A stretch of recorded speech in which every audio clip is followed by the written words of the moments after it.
వచ్చి రేవంత్ రెడ్డి గారి నాయకత్వంలో ఉన్న ప్రభుత్వం దేశానికి రోల్ మోడల్ గా 42% స్థానిక సంస్థల్లో విద్యా ఉపాధి అవకాశాలు రిజర్వేషన్ కల్పించే విధంగా చట్టం చేసి చట్టం కంటే ముందు ఎంపెరికల్ డాటా ప్రామాణికమైనటువంటి సమాచారాన్ని సేకరించి సబ్ కమిటీ చేసుకొని కేబినెట్ అప్రూవ్ చేసుకొని శాసనసభ ఆమోదించుకొని చట్టాన్ని ప్రభుత్వానికి అనుమతి కొరకు కేంద్రానికి పంపేటువంటి సందర్భంలో రాష్ట్రపతికి గవర్నర్ గారు న్యాయపరమైనటువంటి అంశాలన్నింటినీ పరిశీలించి దాన్ని రాష్ట్రపతి గారికి పంపడం జరిగింది. అందుకు తెలంగాణ కాంగ్రెస్ ప్రజాప్రతినిధులు బీసీ నాయకులు అందరం కూడా కలిసి ఈరోజు ధన్యవాదాలు చెప్పడం జరిగింది.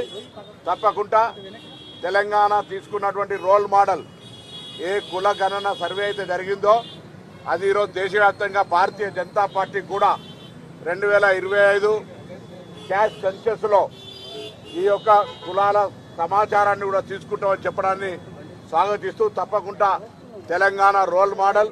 దీని మీద ఎవరైనా విమర్శ చేస్తున్నటువంటి వాళ్ళు ఆత్మవిమర్శ చేసుకోవాలి.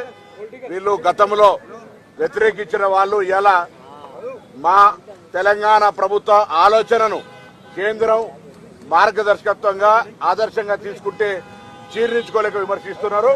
వాళ్ళు అటువంటి వాళ్ళను పట్టించుకునే అవసరం లేదు. ఇలా తెలంగాణ కానీ దేశవ్యాప్తంగా ఉన్న బలహీన వర్గాల సంక్షేమానికి సంబంధించిన ఏ నిర్ణయం జరిగిందో ఆ నిర్ణయాన్ని అందరం కూడా బలహీన వర్గాల నాయకులను స్వాగతిస్తా ఉన్నాం.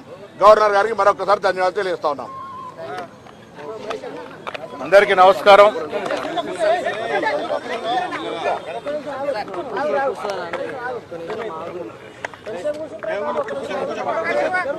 పర్లేదు